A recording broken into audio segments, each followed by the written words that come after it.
안녕하세요. 주간 전망대입니다. 금융시장의 다양한 이슈를 뉴스보다 핫하게, 리포트보다 쿨하게 짚어보겠습니다.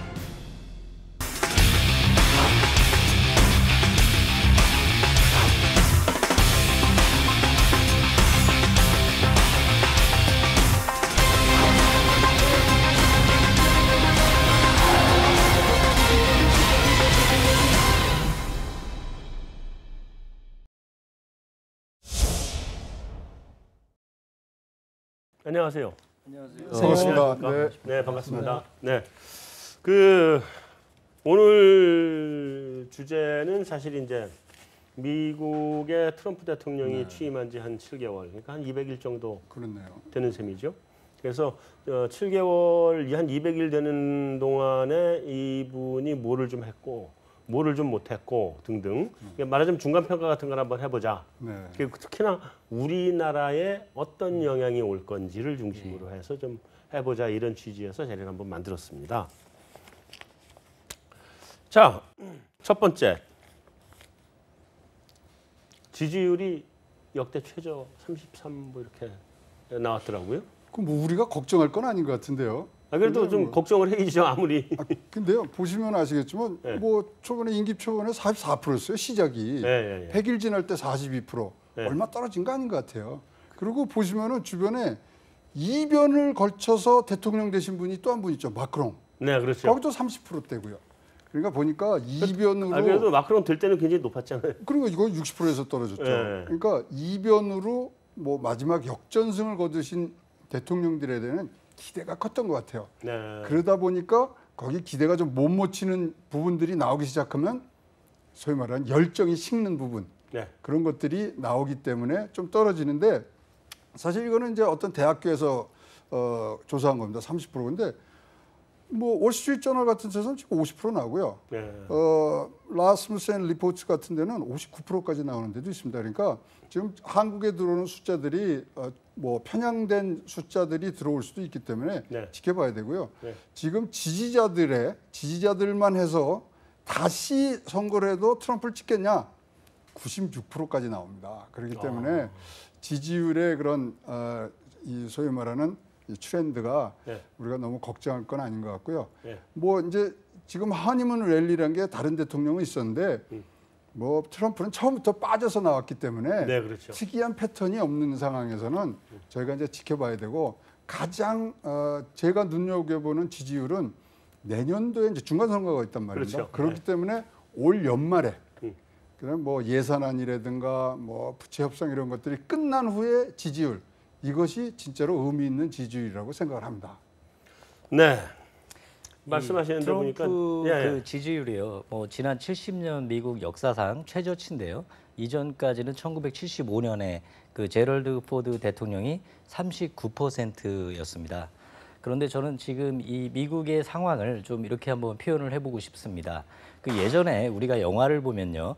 그 미국 영화는 서부에서 보안관이 등장해서 마을을 지켜주고 네. 그 다음에 지구를 지켜주는 히어로가 꼭 등장을 했습니다. 뭐 네. 슈퍼맨, 스파이더맨, 아이언맨 네. 이렇게 지구를 지켜주는 누군가가 등장을 했다는 거죠. 그런데 트럼프 당선 후, 취임 후 지금 트럼프 대통령의 행보를 보면 이것은 지구의 공익을 위한 어떤 히어로가 아니라 철저한 개인주의, 이기주의가 지나친 히어로의 모습으로 변질된 게 아닌가 생각이 좀 듭니다. 네.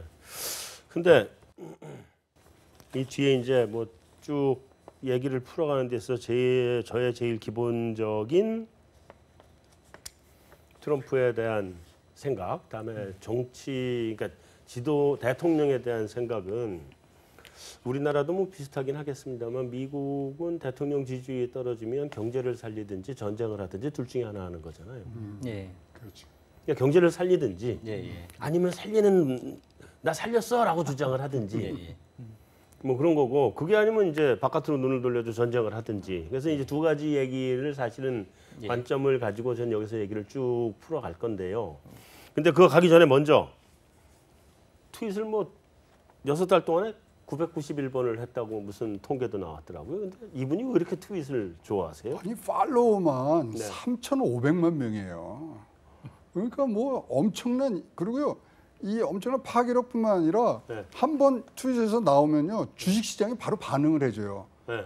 아니 달러와도 반응하더라고요. 그러니까 그 얼마나 그게 재밌겠어요. 네. 그러니까 하는데 실제적으로 이분은 기존 언론이 이제 언론의 모순이 한계점에 와 있다고 생각을 하고요. 네. 자기네들이 상업적 목적에서 이 언론 지식인들이 그것을 자본가와 협착하고 있다. 상업성을 너무 띈다.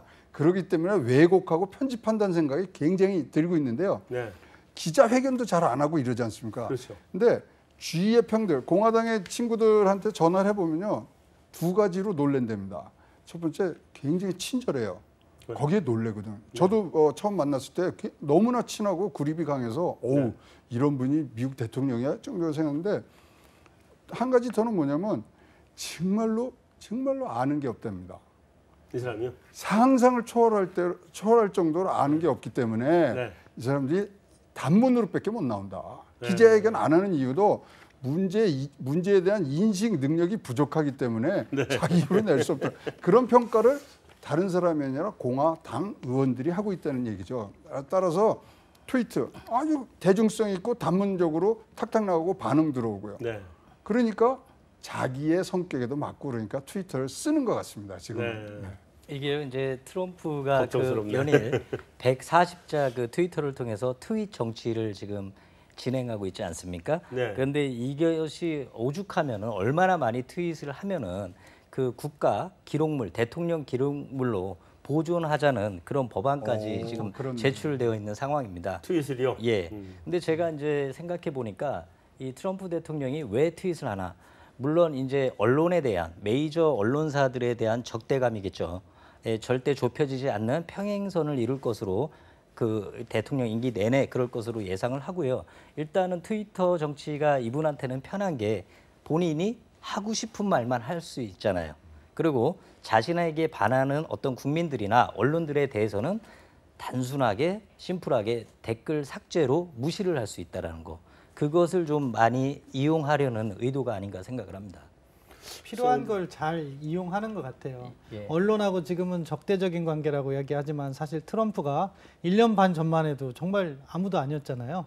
그래서 1% 지지율에 대선에 출마했을 때는 뭐 비즈니스 때문에 나왔다 그런 이야기도 있었는데 네. 초반에는 언론에 약간 친화적이면서 자기 할 말을 잘 언론이 캐리를 해주게 이렇게 했다가 선거 진행 과정에서 분리하면서 돌아 이렇게 선 것 같은데요. 네. 아무튼 트럼프는 그런 감각이 좀 있는 것 같아요.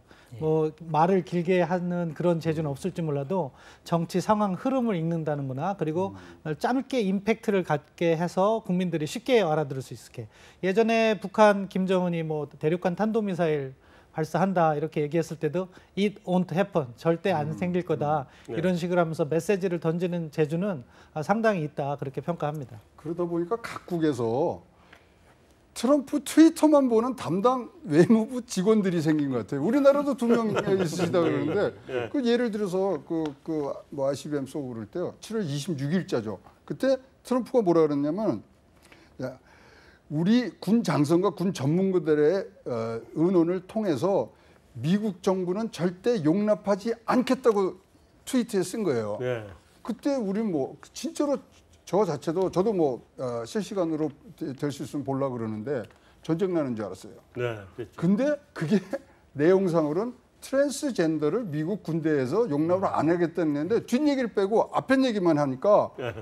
진짜로 집에 전화할 뻔했죠. 야, 짐 싸라. 라면 사놓고.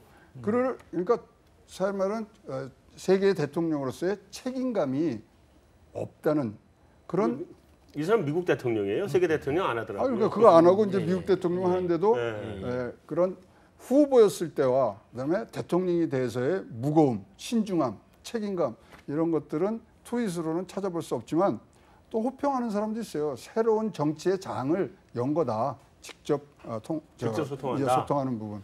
네. 뭐 장단점이 있을 것 같습니다. 아마 좀 이런 점도 있을 겁니다. 어떤 기선을 제압하거나 시선을 돌리려는 그런 의도도 있을 겁니다. 아직까지 이제 미국 국민들 대다수는 그 전 대통령 오바마 대통령에 대한 어떤 그 향수가 있기 때문에 그 자신이 주목을 더 받기 위해서 계속 실시간 그 이슈를 만들어내는 거죠. 그리고 또 이제 시선을 돌리는 거 예측 불허의 어떤 노림수인데요. 이것은 그 트윗으로 여러 번 트럼프 대통령이 얘기를 했었습니다. 본인이 당선되면 전 공화당 그 대선 후보였던 롬니를 국방장관에 임명을 한다. 그렇죠. 그렇게 얘기를 서너 번 했습니다. 그러면 대부분의 그 국민들이 그렇게 알고 있었을 거라고요. 다른 당에서도. 그런데 결과적으로는 임명을 하지 않았죠. 그러니까 정치든 비즈니스든 가장 그 자신의 궁극적인 의도는 드러내지 않는 그런 생리를 최대한 이용하는 게 아닌가 싶습니다. 뭐 그럴 수도 예, 있죠. 예. 네. 근데 이제 그 이 트럼프의 트윗 정치에 대해서는 저는 이런 생각을 해봤어요. 본질적으로 그러니까 우리나라에서의 트윗을 하는 사람들의 상당수는 진보 계열이잖아요. 우리는 왜냐하면 네. 언론이 보수라고 보기 때문에 진보들 쪽에서 트윗을 많이 한단 말이에요. 네. 우리는 예. 굉장히 강하죠. 예, 진보 쪽이 예. 트윗이. 근데 트럼프는 본인이 그 보수 아닌가요? 근데 트윗을 근데 미국 같은 경우에는 지난 대선 때 봐도 사실상 그 미국의 대다수의 국민들은 보수 성향이 좀 더 많습니다. 오랜 많죠. 세월. 예, 그러고 그 트럼프 입장에서 보거나 제가 이제 어떤 정치 평론가로서 객관적으로 봤을 때 지난 미 대선에서 보면은 그 트럼프에 대한 적개심인지 아니면 트럼프가 공화당이 이제 우파 정권이기 때문에 좌파인지 CNN부터 해서 뭐 뉴욕타임즈 대부분의 메이저 언론사들이 좌파 성향을 띄었다라는 거죠. 예. 그렇죠. 그런데 이제 제 얘기는 이분이 근데 이제 공화당으로 나왔잖아요. 예, 예. 민주당도 아니고. 예, 물론 자기 지지 계층은 언론이라는 기득권에 그 불만이 있는 러스티 벨트 쪽의 사람들이 찍어줘서 대통령이 됐는데 이것들이 전부 다 그렇게 하면서 또 공화당으로 나오니까 이거는 뭔가 좀 안 맞는 거 아니냐 기본적으로 저는 하여튼 그런 생각입니다. 근데 어쨌든 트위터 이제 그만하시고요. 다음 넘어가야 됩니다. 네. 다음 넘어가야 됩니다. 자, 뭐 법안 여러 개 서명했잖아요. 근데 제대로 된 거 아무것도 없죠? 예. 지난 오바마 케어는 지난 3월 하원에서도 표결에 실패를 했습니다. 네. 그리고 대부분의 이제 트럼프가 역시 트럼프답게도 거짓말을 했는데요. 기존의 그 역대 대통령들보다 이 기간에 많은 법안에 서명을 했다고 하는데 뉴욕 타임즈의 보도에 의하면 평균적으로 역대 대통령들도 43개 정도의 법안에 서명을 했다고 합니다. 그리고 이제 트럼프 대통령이 서명한 것의 대부분이 정책적으로나 현실적으로 미미하거나 비현실적인 거, 중요치 않은 것에 대부분 서명을 해서 많은 이제 원성을 사고 있죠. 그 말이요. 반은 맞고 반은 틀린 것 같아요. 왜냐면요. 이제 200일이 지나가는 이 시점에 이제 40 몇 개 정도를 지금 했는데 첫 100일에는요. 28개를 해요. 그때는 최고로 많이 합니다. 근데 그렇죠. 200일 지나고 뭐 6개월 지나고 이럴 때는 이제 카터 대통령이 70개까지 이제 올라가고 있기 때문에 반은 맞고 반은 틀린 거죠. 근데 모든 거를 자기가 한 것처럼 이렇게 끌어다 쓰시는 재주는 탁월하신 것 같아요. 비즈니스맨이잖아요. 법안도 이렇게 접근하는 것 같아요. 그러니까 이 법안을 반드시 통과시키겠다. 그렇게 하기 위해서는 뭐 저희 미국 드라마 요즘 유명하는 거 많아서 국민들께서도 잘 아실 텐데 그걸 하기 위해서 의회의 그 의원들, 상원의원들과 끊임없는 물밑 접촉을 하고 협상을 하고 그렇죠. 그렇게 해서 법안을 통과시키는데 트럼프 대통령은 일단 자기가 공약을 했던 건 일단 던지는 거예요. 그래서 나는 내 할 일을 했는데 그걸 갖다가 정말 의안을 통과시켜서 입법으로 만드는 노력은 사실 다른 대통령보다 열심히 하지 않는 모습. 그렇기 때문에 이제 어떻게 보면 자기는 나중에 책임에서 조금 떨어지려고 하는 것 같아요. 나 그거 노력해봤는데 저 캐피탈힐 의회에서 이걸 갖다가 통과시켜주지 않았다. 의회가 또 이제 나쁜 사람 되는 거죠. 이런 식으로 이제 약간 모면하려는 그런 계산도 있다. 그런 생각을 해봅니다. 자, 그러면 우리가 사실은 트럼프 대통령 취임하고 초반에 트럼프 대통령이 내세웠던 몇 가지 공약들 때문에 우리 주식시장도 반응을 했었거든요. 그러니까 1조짜리 그 인프라 한다. 그리고 뭐 이런저런 것들을 했단 말이에요. 근데 그렇게 하고서는 그게 이제 잘 안 될 것 같으면 그러면 이제 우리나라 주식들도 올라갔던 거 다 제자리 돌려야 될 텐데 그래서 이제 그 순서를 좀 바꿔서 질문을 좀 드리면 일단 아까 모두에 말씀드렸던 것처럼 경제라도 좋아야 이게 지지율 나빠도 좀 욕을 안 먹을 텐데 예.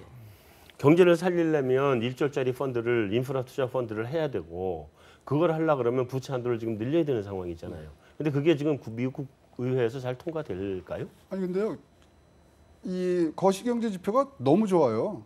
지금 그러니까 그것도 좀 문제예요. 아니, 실업률 4.3%, 네. 16년 만에 최저치고요. 그렇죠. 거기다가 일자리 100만 개가 나왔다고요. 네. 지금 우리나라 정부는 재정 투입해서 81만 개 하는데 재정 하나도 안 들고 100만 개가 나왔고요. 7월 달에는 벌써 20만 9천 개가 나왔는데요. 네. 원래는 18만 개만 만들면 되거든요. 그렇죠. 경기가 돌아오고 있고요. 말씀하신 미국 주식의 그 지수 문제, 연초보다 지금 16%가 오르고 있어요. 그렇죠. 그렇죠. 네. 그러다 보니까 경제가 좋으니까 네. 이 지금 소위 말하는 성장률도 지금 2.6%가 나왔거든요. 2.6%까지 나오고 자기가 한 거라고 콘솔리츠 주장하는데 뭐 자기가 하여튼 있으면 자기 재임기관이니까. 재임기니까 그렇게 해죠. 그러니까 월스트리트에서 뭐라 그러냐면 네. 트럼프의 정책이 이 우왕좌왕하고 네. 그다음에 혼란이 있어도 우리는 그것을 용인해 줄 수 있다 이런 얘기가 나옵니다. 경제가 그리고, 좋으니까. 예, 앞으로 지금 모든 사람들 모든 사람 아니면 이제 주류의 그런 전문가들이 얘기한 거는 지금 현재 30% 정도 언더밸류에이션이 돼 있다는 겁니다. 네. 미국 증시가. 네. 그렇다면 그것은 향후 2년간은 랠리가 계속 될 수 있는 여력을 갖고 있다는 거죠. 네.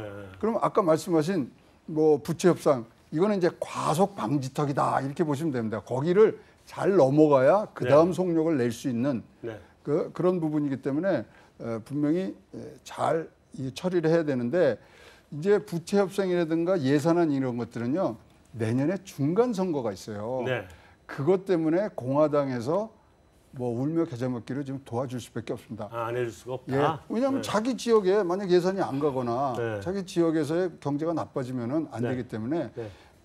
그 부분들은 이제는 지금 뭐 제일 이 모든 문제의 지금 원인이 사실 공화당과의 불협화음이거든요. 그렇죠. 그렇죠. 그 부분은 연말 되면 좀 해소되지 않겠느냐. 어쨌든 선거가 올 때는 항상 대통령이 우월적 지위를 갖는 모습들이 미국에서 나타났기 때문에 예산을 나눠주기 때문에. 네, 그런 부분에서는 이제 좀 나아질 수 있는 통과될 수 있는 가능성이 높은 걸로 그렇게 저희들은 전망하고 그러면 있습니다. 이제 그 부채 한도 협상에서 늘려주면 1조 펀드 만들고 그거를 어느 주에다 어떻게 뿌릴 거냐를 가지고 그렇죠. 너 도장 찍어주면 많이 줄게. 그럼요. 이거죠? 이제 그럼 또 소위 말하는 얼마나 이제 이걸 확 부풀려 갖고 일로 와봐, 잠깐 와봐, 뭐 골프 한번 쳐, 얼마 필요해. 뭐 이제 그거겠죠. 그 협상에 따른 협상의 기술이 이제 나오시는 거죠. 네. 저는 뭐 경제 전문가는 아닙니다만 우리 최 교수님하고 조금 다른 생각을 한번 해보는데요. 그 하반기에는 전반적인 어떤 경제 상황이 하락될 것으로 저는 예상을 합니다. 왜냐하면 상반기에는 그 트럼프의 성장 어젠다에 투자자들의 그 자신감이 굉장히 상승을 했습니다. 그리고 트럼프 그 인프라 투자, 그다음에 규제 완화를 약속했기 때문이겠죠. 그런데 그래서 상반기 뉴욕 증시는 말씀하신 것처럼 뭐 표현을 하자면 no pain, no gain. 노력 없이 고통 없이 얻을 수 있는 게 아무것도 없다가 아니라 all gain, no pain. 그렇죠. 예, 노력 없이 그만큼 대가 없이 모든 걸 얻는 얻었다. 상황이었던 것 같습니다. 네. 여러 가지 어떤 국제적인 대내외적인 네. 악재가 있었음에도 불구하고 그래서 하반기는 아마 유가, 물가 등 그 변동성 부재로 인해서 전반적인 하락이 좀 오지 않을까 그렇게 한번 생각을 하고 있습니다. 그래서 이제 그거는 이제 두고 봐야 할 것 예. 같고요. 예. 경제 상황은. 근데 우선은 우리 최 교수님께서 얘기해 주신 것처럼 예. 2분기 또 7월 이때 고용이나 GDP가 너무 잘 나왔어요. 이게 원래 그렇게 잘 나올 거라고 예상을 안 했었거든요. 근데 너무 갑자기 이게 서프라이즈로 튀어 올라와 가지고 이게 실제 일시적인 현상이 아니라 실제 미국 경제가 그만큼 좋아졌다 그러면 하반기도 계속 갑니다. 예. 그러니까 이제 그게 그렇죠. 좀 지나가 봐야지 알아요, 사실. 예. 근데 그런 문제 소장님이 있는데. 지적하신 것처럼 네. 이제 거기에 뭐 규제 완화라든가 예. 세제 개편, 예. 그다음에 인프라 투자. 예. 사실 거기에 대한 기대가 굉장히 크거든요. 예. 월스트리트에서. 근데 지금 아무것도 안 나왔잖아요. 아무것도 안 나왔어요. 예. 그러니까 기대감은 더 있는 거예요. 내용이 없으니까 아직은. 예. 아니, 근데 예. 좀 감추고 있겠죠. 예. 근데 이것들이 항상 정책이라는 거는 예산을 통해서 이제 실천이 되는 건데 예, 예. 2018년도 예산에 보면요. 예. 다른 데서 많이 깎습니다. 복지에서 벌써 1조 달러 이상들을 깎아놔서 그것으로 뭐 예를 들어서 메디케어 같은 데서 벌써 8천억을 깎은 예산이 올라가 있지 않습니까? 그렇죠. 그런 것이 재원이 되겠다고 이제 월스트리트에서는 계산을 하는 겁니다. 거기다가 35% 법인세, 뭐 15%까지는 안 들여도 20% 왔다 갔다 이런 등등을 하면서 놀라운 일이 하나 또 벌어졌어요. 이민 정책을 들어오는 걸 반대했잖아요. 근데 H2 비자를 15,000개를 새로 내줬습니다. 그러니까 지금 기업들은 좋은 거예요.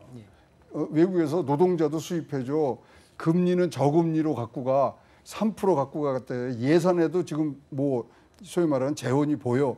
그러니까 하반기에 그런 기대감은 더 하는데 사실 기대가 크면 실망도 클 수가 있는 부분들이 있죠. 이제 그렇게 기대를 주고 경제가 뒤따라가면 되는 거거든요. 네, 모든 정치라는 게 정치 지도자들이 다 그렇게 하는 건데 지금 따라가는 것 같아요.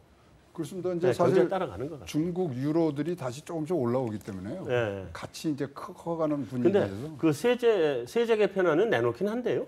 아 그러니까 그걸 지금 다 나와 있는 걸로 알고 있습니다. 왜냐하면 8월달에 세제 개편을 마무리한다는 게 200일 계획이었거든요. 그렇죠. 그러니까 이제 전체적인 큰 틀은 나와 있고요. 35%에서 15% 법인세 그 예로만 들으면 20%에서 25% 사이로 지금 대략적으로 초안은 짜 있는 걸로 지금 저희들은 알고 있습니다. 초안은 짜 있다. 그럼 뭐 나올 게 없다고 다들 그 기대를 안 하고 있는 판인데 지금 하도 기대만 하고 나오질 않아서. 제가 경제를 잘 몰라서 한 가지 질문 드리고 싶은데요. 보통 어떤 경제 정책을 발표하면 그 정책이 뭐 6개월이나 1년 뒤에 그 효과가 나타나잖아요. 근데 지금 트럼프 대통령 같은 경우는 취임한 지 이제 겨우 7개월 됐는데 그간의 지표가 좋단 말이죠. 이건 어떻게 보면 오바마 대통령이 잘 관리해 놓은 경제 정책의 성과가 아닌가 하는 그런 생각도 하는데 그런 측면은 어떻게 보십니까? 맞습니다. 그 정확한 지적이시고요. 예를 들어서 뭐 중국에 뭐 우리가 소고기 수출 재개했다가 다 오바마 때 정해진 거고 F-35기 가격 깎거나 오바마 때 한 거고 뭐 등등 나토 뭐 분담비 하는 것도 2014년도에 2%고 다 앞에 정해진 건데 뭐 지금은 내가 대통령이야 이거죠. 그래서 6개월 동안 뭐 그런 텀들을 다 하고 자기 치적으로 다 갖다 쓰는 겁니다. 그리고 그 모멘텀을 살리겠다는 게 지금 시장에 대한 메시지고요. 사실 또 나쁜 게 있으면은 증시에 굉장히 6개월 전에 반영이 되거든요. 그러니까 나쁜 것들은 다 반영이 돼 있는데 지금 평가는 이렇습니다. 주식 그 주가가 1불이 올라가면은 투자가 0.5센트 정도 투자가 올라갈 수 있고요. 그러면 경제 성장률은 0.25%까지 올릴 수 있다니까 지금 다들 3%를 올리는 것을 트럼프와는 믿는 사람은 없어요. 그렇지만 가능성은 어느 정권보다 지금 커졌다고 생각을 합니다. 트럼프 대통령이 지난번에 우리 대통령께서 방미하실 때 그때 이제 따라갔다가 오셨던 분 중에 하나가 원래 이제 그 펜스 부통령을 만나기로 했는데 뭐 갑자기 무슨 일정이 생겨 못 만나고 공화당 그 원내 총무인가 누군가 원내 대표인가 누군가를 이렇게 같이 만나고 왔던 것 같아요. 근데 그때 얘기가 갔다가 오셔가지고 전화하더니 야, 나 무서운 얘기 들었어 미국에서. 그래서 무슨 얘긴데요? 그랬더니 그 사람 얘기가 영어로 그 undo whatever Obama has done. 그러니까 오바마가 한 건 뭐든지 다 거꾸로 되돌리겠다. 이런 얘기를 하더라는 거예요. 그렇게 얘기하고 뭐 TPP는 그전에도 안 하기로 했던 거지만 파리 협약 그냥 바로 탈퇴해버렸잖아요. 근데 TPP는 뭐 원래 잘 되지도 않았던 거고 별 의미도 없었던 건데 파리 기후 변화 협정 탈퇴하면서 국제적으로 지금 욕을 엄청나게 먹고 있는 거 아니에요. 그래서 국제적으로 거의 고립돼 가는 상황인 것 같은데 트럼프 대통령이 지금 어떻게 봐야 돼요? 그걸? 아니 국제적으로 뭐 그거는 뭐 비난을 감수하고 이제 탈퇴를 한 거고요. 국내적으로 그럼 환영을 받아야 되지 않습니까? 환영하는 사람은 별로 없어요. 국내적으로요. 그럼 이렇게 해서 파리 기후 협약을 탈퇴하면 제일 좋아야 될 게 가스, 석탄, 뭐 석유 산업 거인데요. 거기서 다 반대를 하는 거예요. 그러니까 트럼프가 생각한 거하고 반대 방향으로. 거기서 반대하는 이유는 뭐죠? 근데? 자, 그래서 이걸 풀어주면 증산을 하지 않습니까? 증산을 하고 더 많이 쓰면은 오펙에서 지금 감산 정책이 증산으로 가면 결국은 가격이 하락하기 때문에 아주 진짜 피비린내 나는 경쟁이 다시 돌아온다는 자기들도 힘들어진다. 예.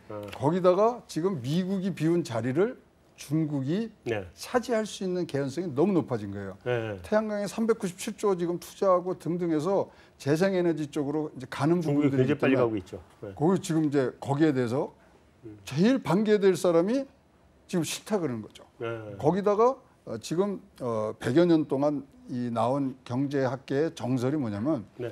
에너지를 장악하는 자 금융을 장악한다거든요. 맞죠. 로스차일드, 락펠러 보시면 석탄, 석유를 에너지원을 잡는 데가 화폐 정쟁에서 항상 이겼거든요. 네. 신재생 에너지에 대한 소위 말하는 패권을 못 친다. 놓고면은 우리는 앞으로 미래가 없다. 네. 등등해서 파리 기후협약은 지금 아주 인기가 미국 내에서. 네.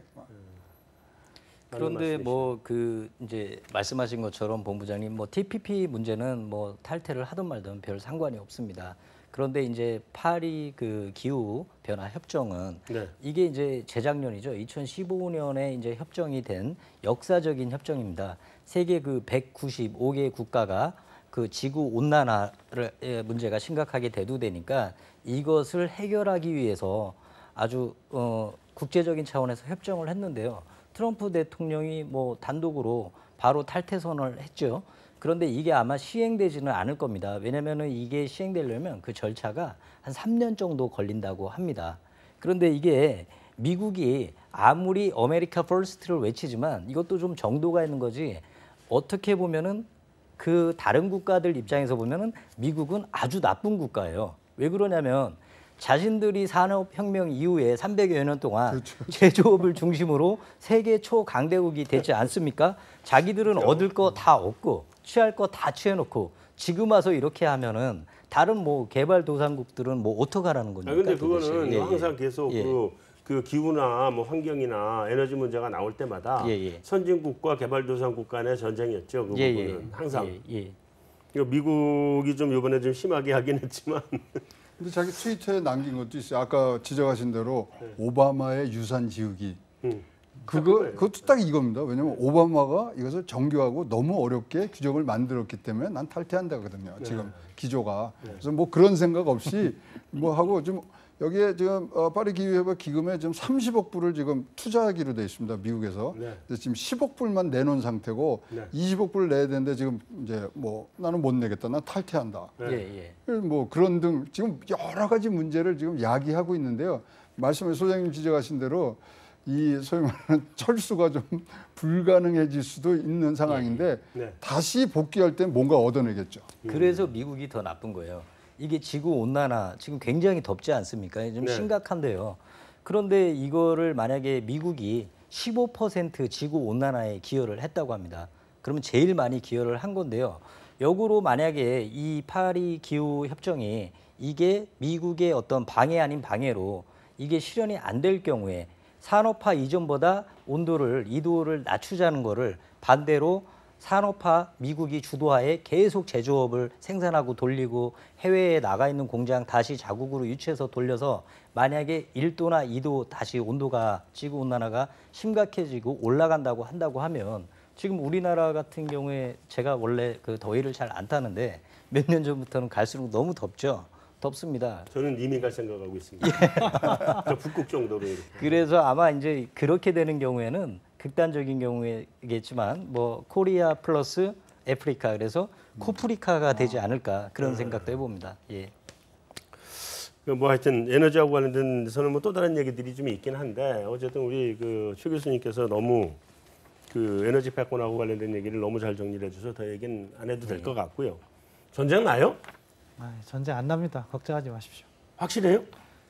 세상에 확실한 건 아무것도 없다. 그것도 경제학용 아닙니까? 그런데 미국에서 최근 들어서 특히 북한의 그 화성 14형이라는 대륙간 탄도미사일 ICBM 그 실험을 한 이후에 위기의식이 상당한 것 같아요. 굉장하죠. 지난 7월 4일 날 처음에 발사 실험했을 때도 그랬는데 지난 7월 28일 날 발사 실험한 것은 사거리가 거의 10,000km에 이른다는 것을 갖다 증명을 했거든요. 물론 재진입 기술이라고 해서 탄도미사일이 발사됐을 때 핵탄두가 다시 지구상으로 들어와서 목표물을 타격하는 그 기술은 증명하지 못했습니다. 못했죠. 일본에서 잡힌 그 화면을 보면은 그것이 불꽃이 돼서 흔들리면서 내려오는데 네. 제대로 된 재진입체는 그게 일자형으로 내려옵니다. 네. 마치 빗줄기가 내려오듯이 쭉 내려와야 되는데 네. 그런 모습을 아니었다는 건 실패했다는 거죠. 아니, 잠깐만요. 좀 정리를 좀 해보죠. 예. 갔다가 다시 일단은 들어온 거예요? 그렇죠. 들어왔습니다. 들어오기는. 예. 아. 일본 앞바다까지 들어와서 재진입체가 떨어졌는데 이것이 이제 뭐니까 제대로 잘 들어오진 그렇죠. 않았다. 탄두가 중요하지 않습니까? 네. 이 핵탄두를 보호해야 되는 거예요. 네. 그 안에 있는 핵탄두 장치를.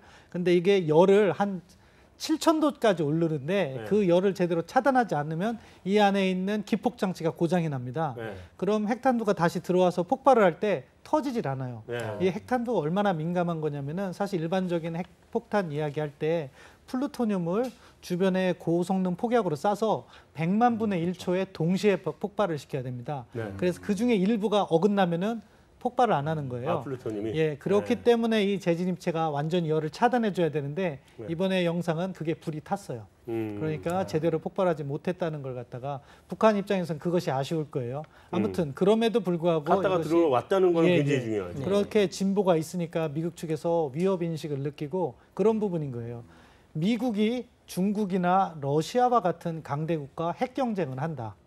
그렇지만 북한같이 불안정하고 작은 세력으로부터 핵미사일 위협은 받을 수 없다. 따라서 이 문제를 어떻게든 풀겠다 하면서 가지고 있는 모든 옵션을 사실 트럼프 정부 들어와서 모든 옵션 이야기를 했는데 정말로 군사적인 옵션을 하나씩 일부러 꺼내들었다고 생각합니다. 그 꺼내든 거는 지금 당장 북한을 공격하기보다는 그 카드를 가지고 중국을 압박한 거죠. 그 결과가 엊그저께 나오지 않았습니까? 중국이 7월 4일 날 북한이 화성 14형 1차 실험을 했을 때 미국이 제기한 안보리 결의안에는 계속해서 반대를 해왔어요. 그렇죠. 그런데 미국이 그렇게 군사 옵션까지 사용한다는 엄포를 놓고 하니까 네. 타협은 해줬어요. 예방적 전쟁 뭐 이런 얘기도 하고. 예. 물론 아쉬운 점은 있어요. 뭐냐?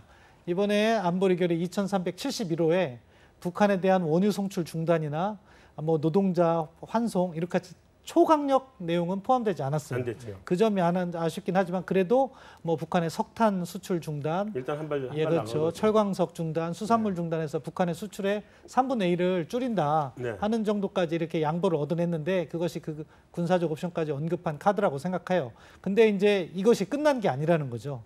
미국도 이것에 만족하지 않습니다. 네. 따라서 다가올 뭐 UFG 훈련 8월 21일부터 예정돼 있는데 네. 그런 훈련에 관련해서 또 군사적 긴장을 고조시킬 수도 있고 북한에 대한 제대로 된 압박을 하라고 요구를 할 거예요. 그렇지만 미국도 이번에 뭐 아까 말씀하신 예방전쟁 이야기를 했고 또 그레함 상원의원은 트럼프 대통령의 말이라고 하면서 뭐 전쟁이 나도 한반도에 나는 게 낫다 이런 식으로 얘기했다고 하는데 우리한테는 포탄 안 떨어진다. 예, 뭐 그런 식의 그 위협 인식을 하고 있기 때문에 이게 점점 더 심각해질 우려는 있지만 그럼에도 불구하고 마지막 하나 피해가 너무 큽니다. 지금 상황에선. 만약에 미국이 군사적 옵션을 사용할 거라고 하면 90년대 했어야 된다고 봐요. 94년에. 예, 그때는 북한이 별다른 국력도 없고 핵무기도 없고 근데 지금 북한은 일단 노동미사일 같은 것은 성능이 입증이 됐기 때문에 네. 북한이 만든 핵탄두를 노동미사일에 실을 수 있다면은 한국은 이미 사정거리에 들어와 있는 거예요. 네. 따라서 미국이 북한에 대한 공격을 했을 때 북한의 반격 작전으로 인해서 한국에서 수많은 인명피해가 예상되기 때문에 쉽지 않습니다. 더군다나 한국에는 20만 명 이상의 미국 시민권자가 살고 있어요. 그런 부분을 철수시키지 않고 하기에는 너무나도 트럼프 대통령, 트럼프 행정부의 그 부담이 크기 때문에 네. 제가 그래서 길게 말씀드렸지만 전쟁 날 가능성은 매우 낮다 이렇게 말씀드렸습니다. 근데 어쨌든 간에요. 그 미국엔 포탄 안 떨어진다며요. 그렇죠. 그거는 어떻게 보면은 미국 전략가들이 공통적으로 하고 있는 인식이에요. 그렇죠. 그렇기 때문에 마지막 순간에 정말로 북한이 대화로 복귀하지 않고 ICBM을 개발 완료해서 미국을 겨냥하는 전술 배치를 하는 순간이라면 미국은 그때는 정말로 군사적 때리겠죠. 옵션을 사용할 수 있다고 생각합니다. 그러니까요. 그럼 잘 데려놓은 제 예비 군복은 다시 옷장에 넣어도 되는 겁니까 예, 지금? 넣어두셔도 될 것 같습니다. 어차피 입고 나오셔봐야 별 도움이 안 되니까요. 어차피 이제 안 됩니다. 그러니까 그건 치워놓으시고. 아니 근데 미국에서도 뭐 저 틸러슨 같은 경우는 생산적인 대화를 하자 그러고 뭐 그레이엄은 뭐 폭격하자 매파 뭐 비둘기파가 굉장히 나눠져 있는데 그게 다 작전인가요? 뭐 어떻게 뭐 자기 평가하십니까? 부처의 기본 입장을 얘기한 것 같아요. 국무부니까 자기 부처. 예. 전쟁을 하는 상황에서도 대화를 해야 되는 게 국무부의 그러게, 입장이니까 국무부 그런 입장이고. 이야기를 예. 했는데 사실은 그 이야기를 하고 내부로부터 많은 비판을 받았다고 오. 합니다. 예. 왜냐하면 그 이야기를 하지만 조금 너무 일찍 했다. 대통령이 지금 그 그레이엄 상원의원의 말을 입을 빌려서 전쟁 이야기를 하고 중국을 압박하기 위해서 강도 높은 이야기를 하고 있는데 국무장관이 대화 이야기를 하니까 약간 김이 빠지는 그런 느낌을 들었나 봐요. 다음 날에 예. 그래서 미국 내부적으로는 좀 문제가 됐는데 뭐 다행인지 불행인지 안보리 결의가 이렇게 이루어짐으로 해서 네. 다음 단계로 넘어간 것 같습니다. 그러면 이제 재진입 기술까지는 아직 시간이 아직은 걸린다. 없다. 다만 미국 국방정보국에서 사실은 과거에는 한 수년이 걸릴 거라고 이렇게 했는데 예. 지금 북한이 화성 14형 2번 발사하는 걸 보고 1년 정도면 완성할 수도 있다. 이렇게 평가를 내리고 있기 때문에 사실 한반도의 군사적 긴장 가능성은 여전히 살아있는 문제이긴 한 것 같습니다. 이 라면 사요? 안 사셔도 됩니다. 저만이죠. 그럼 우리가 준비를 철저히 하고 네. 국제 공조를 통해서 북한에 대한 압박 그리고 네. 비핵화 대화를 이끌어내야 되는 거죠. 아니 지금 사실 심각한 거는 그 트럼프 대통령이 이제 한마디 이렇게 뭐 던지시잖아요. 아니면 자기 입으로 하든 누구 입을 통해서 하든 국방장관 입을 통해서 하든 하면 주식시장은 폭락해요. 예. 지금 굉장히 민감하게 반응을 해요 이번에는. 우리 주식시장이 그 한반도 전쟁설이 그렇게 나와도 외국인들이 이게 주가가 전쟁설 때문에 폭락을 하면 샀거든요. 걔들도 다 알아서. 근데 요즘은 전쟁설 얘기하는 외국인이 팔아요. 팔고 나갑니다. 주가는 내려가고. 그래서 좀 있으면 이제 진정을 하긴 하지만 그래서 이번 트럼프 행정부에 대해서는 주식시장의 내국인도 그렇고 외국인도 그렇고 한반도 전쟁설에 대해서는 굉장히 심각하게 반응을 하거든요. 맞습니다. 네. 그 트럼프 패닉이라 그래서 요것만 이제 재는 게 시카고 선물거래소에 네. 변동성 지수라는 게 있습니다. 근데 요번에 북핵 이런 공격 얘기가 나왔을 때 뭐 다른 때는 안 흔들리다가 흔들렸어요. 네, 변동성 지수가 갑자기 확 올라가고 네. 그 때문에 민감하게 지금 반응을 하고 있고요. 이 문제는 전쟁하고 계속 하는데 왜 미국 국민들이 여기에 대해서 급하게 반응했냐면요. 항상 미국은 내용이 있을 때 외부에 아까 전쟁하신 네. 그러니까 지금 이거를 자기의 페이스대로 끌고 나가려면 전쟁을 일으키는 게 제일 좋거든요. 그렇죠. 옛날에 빌 클린턴이나 다 뭐 이라크 알카이다 칠 때도 다 그것 때문에 쳤고 네. 조지 부시 아버지 때도 뭐 그렇죠. 공격할 때가 다 이러한 절박한 상황에서 외부에 적을 만들어갔기 때문에 네. 그런 점에 대해서 우려가 굉장히 큰 거죠. 러시아 스캔들이든가 그런 것들이 잘 안 풀렸을 때 네. 또 자, 그래서 이제 그러면 자연스럽게 우리 네. 최 교수님께서 말씀해 주셨으니까 러시아 스캔들은 탄핵하는 거예요, 안 가는 거예요? 저는 탄핵 가능성에 대해서는 제로로 보고요. 네. 왜냐하면은 뭐 구조상 네. 상원 하원을 지금 통과할 수가 없습니다. 아, 뭐 공화당에서는 지금 19명의 반대 이탈표가 나와야 되는데 19명까지 나올 수가 없고요. 그게 공화당이 찬성한다며요. 아니 근데 뭐 그래서 여기 트럼프를 떨어뜨리면 부통령이 자동적으로 대통령 올라가니까. 근데 그것 때문에 안 하는 펜스를 거예요. 올린다는 거죠. 그것 때문에 안 한다는 아, 그것 때문에 거예요. 안 한다는 거예요? 펜스가 유력하거든요. 네. 지금 하면 벌써 얘기 나오대요. 네, 펜스는 벌써 자기 뭐 후원 조직회를 네. 만들었고 그래서 지금 벌써 거명되는 게 오하이오 주지사부터 해서 벌써 4명이 거명되고 있는데 네. 펜스 되는 꼴은 못 보겠다는 거죠. 왜냐하면 트럼프가 이 후보가 될 때까지는 공화당 주류를 공격했잖아요. 네. 주류의 반격을 지금 시작하려고 그러는데 네. 펜스가 오면요. 펜스가 사실은 뭐 자유보호무역주의를 빼놓고는요. 네. 모두 다 트럼프랑 생각이 같습니다. 아, 그렇기 때문에 네. 펜스는 아니다가 공화당 주류의 생각이거든요. 아, 그러니까 펜스가 공화당의 가치를 대변하지 못한다. 못한다.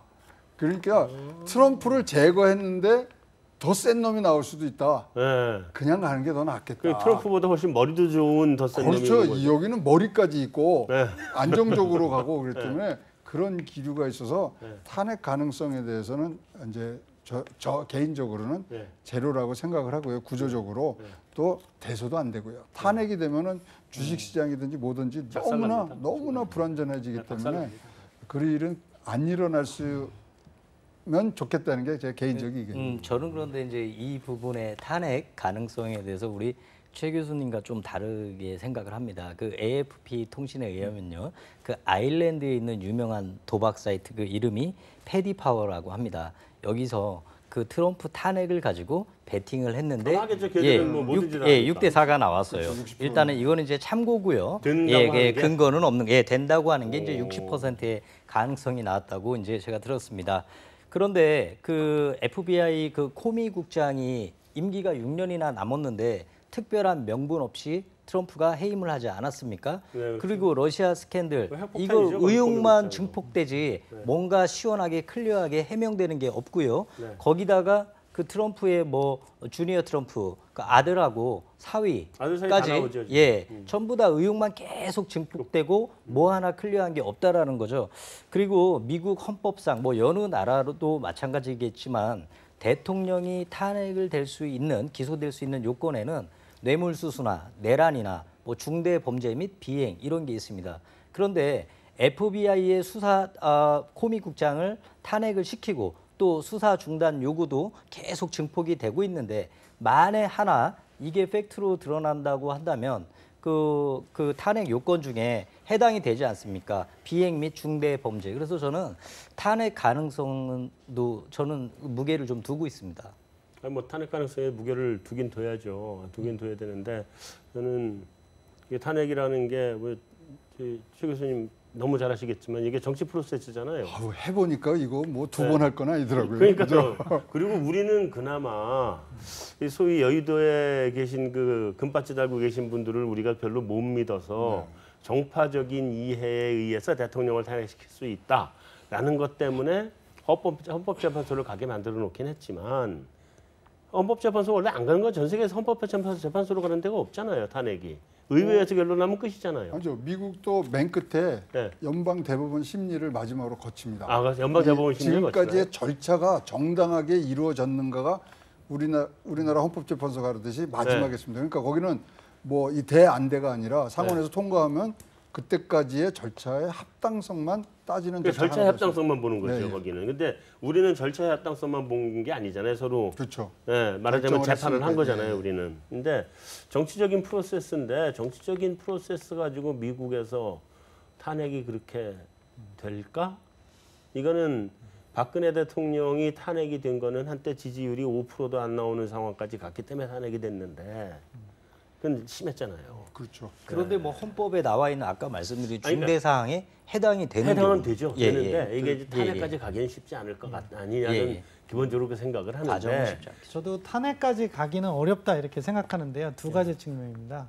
하나는 정치적인 관점에서는 아직도 트럼프를 지지하는 단단한 지지층이 그렇죠. 30%가 근데 있습니다. 거기도 좀 돌아섰다 그런 예. 얘기 있어요. 그렇지만 그래도 아까 그 있다. 여론조사처럼 저는 30%가 깨지면 이제 문제가 될 거라고 생각하는데 그렇죠. 그 층이 지지를 하면 공화당도 그 층을 흡수해야 되기 때문에 절대 못하죠. 다음 선거에서 그래서 그 진행을 하기가 어려운 측면이 그 있고요. 박근혜 대통령도 사실은 그 콘크리트 지지율 30%가 무너지면서 탄핵이 된 거거든요. 예. 그리고 다른 한 측면은 이게 결정적인 증거, 스모킹건이라고 하잖아요. 네. 그게 없어요. 그러니까 트럼프 대통령이 뭐 러시아 누구하고 전화 통화를 해서 야 한번 해킹을 해라 뭐 이런 도청 자료가 나오거나 녹음 테이프가 나오면은 이건 탄핵할 수 있어요. 예. 근데 지금은 그러한 확실한 증거가 아직 예, 없어가지고 물증은 없죠. 네. 예. 그래서 조금 진행을 가면서도 이게 좀 불확실하지 않나 그렇게 알겠습니다. 근데 그렇다고 하면 제가 탄핵 얘기를 그 교수님 말씀하시다 바로 이어서 갔던 거는 이게 탄핵 될 것 같고 좀 위험하고 그래 때리거든요. 지금 뭐 그 정도 수준은 아닌 것 아 같습니다. 근데 이게 좀 어쨌든 간에 러시아 스캔들은 그러니까 코미 국장 보고 수사를 중지하라고 한 거 정도 가지고는 탄핵은 안 되고. 해임까지 하지 않았어요. 아니 근데 그 정도 가지고는 탄핵은 안 되죠. 그 정도는 탄핵까지 갈 사유가 되지를 않고 중요한 거는 이제 내란의 반역죄죠. 러시아하고 반란. 내통을 했으면 예, 예. 그거는 걸리죠. 간첩죄로 예, 예, 걸리는 예, 문제란 말이에요. 예. 심각하게 큰 문제. 미국도 미국 대통령이 그러면 근데 뭐하러 해임을 그- 요구했겠습니까? 그 이슈가 예. 근데 해임한 것만 가지고는 안 된다니까요. 예. 그게 그거 가지고 안 되고 그 이슈가 앞으로 계속 불거질 텐데 네. 지금보다 어쨌든 더 큰 불로 커질 텐데 그러면 때릴 가능성이 전혀 없어요. 뭐 이제 시나리오를 만약에 쓴다면은 말씀하신 그러한 퍼펙트 스톰 상황이 올 수도 있을 거예요. 네. 북한은 계속해서 핵 개발을 해서 ICBM 개발을 완료하고 미국을 겨냥하는 실전 배치를 하고 다른 한편으로는 트럼프 이게 사실 미국 탄핵 절차가 상당히 장기간 걸리잖아요. 그래서 뭐 네. 내년 정도까지 이어지면서 점점 더 탄핵 가능성은 높아지고 하는 상황이 접목된다고 하면 그때는 군사적 긴장이 더 최고조로 가겠죠. 그렇지만 그럼에도 불구하고 미국도 나름대로 메커니즘은 있습니다. 전쟁을 할 때 60일까지는 대통령이 임의로 무력을 사용할 수 있지만 그걸 더 이상 지속하기 위해선 의회의 승인이 필요해요. 네. 따라서 뭐 트럼프 대통령이 할 수 있는 것도 한계는 있다. 그렇기 때문에 그러한 명분과 위협 이런 것들이 뒷받침돼야 되는 거죠. 이제 쉽게 얘기하면요, 경제만 좋으면요 용서받습니다. 그렇죠. 경제만 왜냐면 용서받죠. 뭐 닉슨이 탄핵받을 때도 사실은 30%대 지지율이 나오면서 탄핵 얘기가 나왔고요. 네. 24% 될 때 상원을 통과하면서 이제 진행이 됐거든요. 그러니까 네. 그 사이에 오니까 이제 미국 언론들이 얘기를 하는데 그때는 뭐 오일 쇼크니 이런 거에서 경제가 나쁠 때거든요. 나빴죠. 지금 뭐 하여튼 죽기 살기로 경제 성장률 3%만 가면 또 이게 사그러질 수 있는 수면 아래로 내려갈 수 있는 개연성은 굉장히 높은 걸로 봐죠. 3%안 가고요. 이제 2.6%만 계속 나와도 안 갈 거예요. 2.6% 엄청난 거거든요. 그것만 조금만 해도. 더 넘는 숫자. 네. 그건 이제 내가 한 거야. 네. 이것만 이제 프로파간다를 잘하면은 네, 그렇죠. 대단한 뭐 성과라고 봐지죠. 사실 뭐 1.4%밖에 작년에 못했거든요. 근데 경제 문제로 넘어가기 전에 한 가지만 더 여쭤보면 사실은 북한은 그 핵 경제 병진 노선이잖아요. 예. 그거는 처음부터 김정은이 들어설 때부터 주장을 했던 바고, 예. 그거는 아예 그 어떻게 보면 김정은 독트린인데 그대로 갈 거단데 저거 절대 포기 안 할 것 같은데요. 지금 봐서는 ICBM을 완료할 때까지는 협상으로 복귀하지 않을 것 같습니다. 근데 이제 두 가지 이제 협상 측면에서 바라본다면 네. 두 가지 관점이 있는 거죠. 하나는 ICBM을 완전히 개발하기 전에 중국하고 협력을 해서 더 압박을 해서 북한이 견디지 못하도록 만드는 뭐 원유 송출 중단이라든가 네. 테스트는 한두 번 더 필요하거든요. 네, 그렇죠. 그거 있을 때 그러한 강도 높은 제재를 해서 북한을 데려와서 문제를 푸는 방법이 하나고요. 네. 다른 방법은 ICBM을 개발했는데 이것을 실전 배치하는 것이 아니라 북한이 이제 역으로 협상을 제안하는 거죠. 개발만 하고. 그렇죠. 우리가 이 능력은 포기할 테니까 적어도 한국을 공격할 수 있는 노동미사일 정도하고 핵폭탄 지금까지 개발한 몇십 기는 인정해달라. 가지고 있겠다. 그게 소위 얘기하는 동결론의 함정이거든요. 그렇죠. 그런 쪽으로 선회할 가능성도 있다고 생각합니다. 물론 그것은 우리한테 매우 위협이 되는 거고 안 좋은 거기 때문에 네. 우리가 지금부터도 그런 부분은 주의를 해야 되는데 미국의 입장에서는 자기가 위협을 받지 않기 위해서는 선택할지도 모르는 옵션이기 때문에 평소에 한미 공조를 잘 해야 되는 부분이고 그래서 ICBM 개발 완료 전에 보다 강도 높은 압박을 해서 문제를 풀어야 되는 거죠. 어쨌든 북한의 입장에서는 결과적으로는 그게 뭐 어떤 레벨이 될지 모르지만 결국 이제 파키스탄 프로세스를 인정해달라는 거잖아요. 그죠? 그렇죠. 북한은 일관성 있게 그걸로 가고 그걸로 있다고 가고 생각합니다. 있는 거고. 근데 미국이 중국이나 러시아의 핵은 인정하지만 북한의 핵은 인정하지 못하겠다는 거는 북한의 핵의 관리 능력을 못 믿는 거 아니에요. 그렇죠. 뭐 김정은이 잠자고 있을 때 누가 딴 놈이 쏠 수도 있는 거니까 네, 그걸 인정 못하는 거 그렇습니다. 아니에요. 또 미국이 우려하는 것이요. 요즘 많이 등장하고 있는데 북한과 이란 간의 커넥션입니다. 그렇습니다. 이란이 미사일 그렇죠. 능력은 있어요. 네. 근데 이란은 핵탄두가 없는 거잖아요. 없죠. 만약에 이란이 북한에게 돈을 주고 북한으로부터 핵탄두를 구입하는 날이 오면은 혹시- 중동 질서는 완전히 파괴되기 혹시 때문에 서로 맞바꿀 수도. 그렇죠. 그렇기 여기는 때문에 핵 주고 저기는 미사일 주고. 미사일 기술 이제 북한도 어느 정도 갖고 있기 때문에 네. 아무튼 그런 상황을 우려하기 때문에 이 문제는 미국이 그냥 간과하지는 않는다 그렇게 봅니다. 알겠습니다. 저는 어쨌든 북한이 핵을 포기하는 쪽으로 좀 동결이 아니라 포기하는 쪽으로 가야 되는데 그렇지 않을 경우에는 어쨌든 결국은 계속 우리 경제는 계속 위협이고 계속 리스크 요인이고 예. 코리아 디스카운트 요인이 돼 버리거든요. 이게 그런 문제 때문에 이제 걱정인데 이제 넘어가서 그러면 핵 문제는 다 봤는데 넘어가서 한미 FTA는 어떻게 될 것 같아요? 사실은 한미 FTA나 무슨 뭐 철강에 대한 무슨 뭐 반덤핑이나 이런 것들이 실제로 트럼프가 지금 시작해서 자기 끝날 때까지 저 협상이 안 끝날지도 모르는데 자기 지지층들이라고 하는 얘기로 들리거든요. 사실은. 저는 한미 FTA에 대해서 이제 감을 잡았어요. 무슨 얘기냐면 네. 8월 초에 문재인 대통령이 휴가 오시자마자 저 트럼프 대통령하고 전화한 거 기억나시죠? 했죠. 네. 그때 무슨 쭉 핵 얘기하다 끝에 한미 FTA를 트럼프가 느닷없이 꺼냈단 말입니다. 네. 거기서 저는 이제 내용을 잡은 것 같아요. 왜냐하면은 미국이 중국한테 네. 북핵 제재하라 그랬을 때 네. 뭐 무역 저 슈퍼 301조 뭐 얘기하고 뭐 제재 가하고 그러면서 중국이 돌아섰지 않습니까? 그래갖고 네. 인권이 대북 제재 결의안을 나온 거 아닙니까? 네. 이분의 전략은 안보하고 경제를 섞는데 네. 한미 FTA가 주요 목적은 아니다. 네. 그러면 핵이라든가 이런 데 대해서 내가 앞장서서 나갈 테니 니네 잘 따라와라. 네. 북핵은 나의 안보에서 넘버원 이슈고 거기에 쫓아오게 한미 FTA를 이제 살짝 집어넣은 거라 그렇게 생각합니다. 왜냐하면 나오는 모든 지표가요 우리가 100점 100승으로 이길 수 있거든요. 한미 FTA를 예. 조사하면 뭐 네.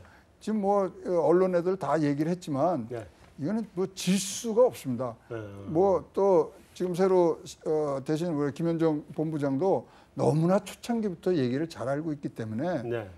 저는 뭐 그분의 능력도 믿지만 숫자가 말해주는 분야들이 너무 많고요. 미국은 일단 소고기 소 키우는 사람들이 반대한다 그러더라고요. 그렇죠. 그 내부에서도 반대하고 더 사준다고 그러고 무기 사준다고 또 네네. 그때 얘기했죠. 통화에서도 대기했으니까 저는 이것이 이제 뭐 한미 FTA는 다른 거를 밀어붙이기 위한 협상 수단이다. 트럼프가 판 벌리는 데는 최고예요. 이제 그 부분에 대해서는 한번 좀 우리 입장에서 한번 생각해 볼 필요가 있습니다. 김현종 통상 교섭본부장이 이제 저와도 좀 개인적인 인연이 있습니다. 참여정부 시절에 제가 이제 VIP 전담 통역을 할 때 그 당시도 이제 본부장 자리에 계셨는데요. 네. 이분이 일하는 스타일이 옛날에 참여정부 때도 한미 FTA 타결을 극적으로 이끌어낸 전적이 있고요. 네. 제가 좀 이분 스타일을 조금 아는데 과거의 본부장 시절에도 예정된 일본과의 FTA 일정을 미루고 미국을 먼저 만났습니다. 주변국인 중국과 일본하고의 일정을 미루고 더 먼 거리에 있는 큰 시장을 먼저 공략을 한 거죠. 네. 굉장히 전략가입니다. 이분이 네네. 굉장히 그리고 이분이 동시다발적 FTA를 추진을 하면서 상대국이 손을 내뻗게 하는 그런 어떤 성동격서의 그런 전략을 취하는 그런 스타일입니다. 네. 굉장히 냉정하다 못해 냉철하고 아주 스마트한. 그래서 저는 이 한미 FTA가 개정 협상 이외에 어떤 다양한 FTA 형태의 카드가 김현종 본부장에 의해서 제시될 것으로 아주 낙관적인 전망을 하고 있습니다. 제가 또 그 부분에 대해서 개정이 된다, 유리하게 된다. 저는 이분 일하는 걸 보고 신뢰감을 충분히 가질 수 있습니다. 우리가 유리해질 수 있다 오히려. 근데 뭐 그때 상대역이었던 웬디 커틀러도 벌써 한미 FTA라는 게 사실은 아주 잘된 교과서 같은 협정이라고 지금 자기네 내부에서도 그렇게 그렇죠. 평가를 하고 있기 때문에 미국에서도 굉장히 이익을 많이 네, 그래서 뭐 숫자로 붙고 김현종의 그런 협상력 이런 것들을 했을 때 이제 질 수 없는 경기를 해야 되는데 과연 이제 우리도 지금 뭐를 그랜드 바게닝을 할 거냐, 뭘 얹힐 거냐, 가서 따올 게 뭐냐 이것이 저는 뭐 관심사지 잃을 거는 없다고 생각을 합니다. 근데 한미 FTA 재개를 해도 트럼프 대통령이 이제 일기 물러날 때까지는 이게 발효가 안 될 가능성이 이제 높기 맞습니다. 때문에 그렇죠. 네, 진행은 하지만 그다음에 이제 좋은 거 하나는 더요. 8월 16일부터 지금 나프타 협상이 지금 하고 있지 않습니까? 네. 그러면 거기서 나온 거 그대로 하면 돼요.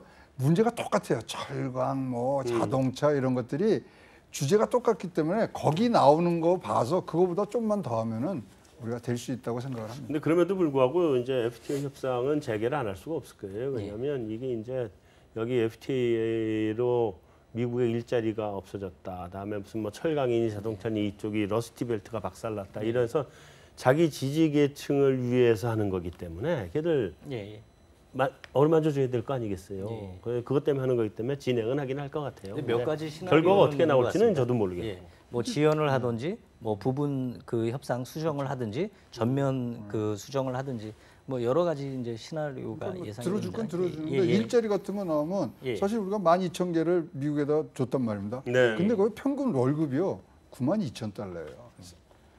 지금까지 미국에 투자한 나라 중에 제일 높거든요. 그런 걸 숫자들을 미국 국민들을 대상으로 설득을 하고 우리도 저 뭐 맨하탄 사거리에 거기다 저 간판에다 올리고 그러면요. 뭐 작전은 쓸 게 많습니다. 92,000달러짜리 일자리면 저도 어떻게 거기 가서 한번 끼어서 평균이에요, 그게 평균. 어떻게 가서 끼어서 한번 가시죠. 그래서 우리나라 더워서 지금 이민 가려고 그러는 판인데 맨하탄도 덥습니다. 거기도 덥죠. 네. 자, 이제 마지막으로 하나 우리 이제 짚어봐야 될 게 트럼프 하면 생각나는 게 옐런 의장이 이제 예. 뭐 지금 나가고 게리 콘이 될 것 같아요. 지금 몇 분이 더 있습니다. 있죠. 근데 게리 콘이 제일 유력하다 뭐 이런 제일 얘기도 나오고 유력하고 하던데. 예. 왜냐하면 그 제일 유력한 게 왜냐면 월스트리트 저널하고 저 인터뷰를 하면서 저 게리 콘을 자기가 차기 연준 회장으로 뭐 생각하고 있다. 네. 유력한 후보다 이렇게 얘기를 해놔서 게리 콘이 떴지만 네. 사실 뭐 스탠포드의 테일러 교수라든가 그렇죠, 그렇죠. 특히 옐런의 연임 가능성도 지금은 굉장히 올라갔습니다. 저는 많이 올라간 것 같아요. 많이 뭐이 선거 과정에서는 옐런을 아주 뭐 진짜로 굉장히 비하를 했거든요. 예, 그랬죠. 민주당에 유리한 금리 정책을 쓴다 그랬는데 네. 지금은요 이뻐 죽어요. 자기가 저금리를 써야 되는데. 그럼요 저금. 그러니까 트럼프가 뭐라면 옐런 보고 저 사람은 she is historically 저금리 인간이다 이랬어요. 네. 역사적으로 저금리를 잘한다. 근데 옐런이 잘했어요. 그러면 예측 가능하게 네. 천천히 예. 부동산 개발업자 출신이 트럼프 아닙니까? 최고죠, 최고. 저금리로만 가야 되거든요. 근데 옐런 의장은 아마 본인 자체가 더 이상 미련이 없을 겁니다. 이분이 임기가 얼마 안 남았어요. 3월까지죠. 내년 2월까지입니다. 2월까지요. 2월까지고요.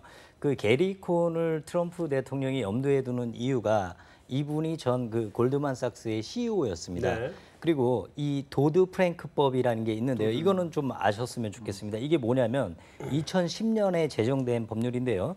그러니까 대형 금융회사의 규제 감독 강화가 골자예요. 즉 바꿔 얘기하면 소비자를 보호한다는 건데 그러다 보니까 이제 이게 백악관에서 이 법이 연준에 너무 지나친 권력을 쥐어주는 게 아니냐. 그래서 축소를 강조했고요. 그 결과로 공화당 주도로 이 축소 법안이 통과를 했습니다. 그렇기 때문에 이제 트럼프 대통령 입장에서는 이 도드 프랭크법을 다시 폐지하고 싶을 거 아니겠습니까?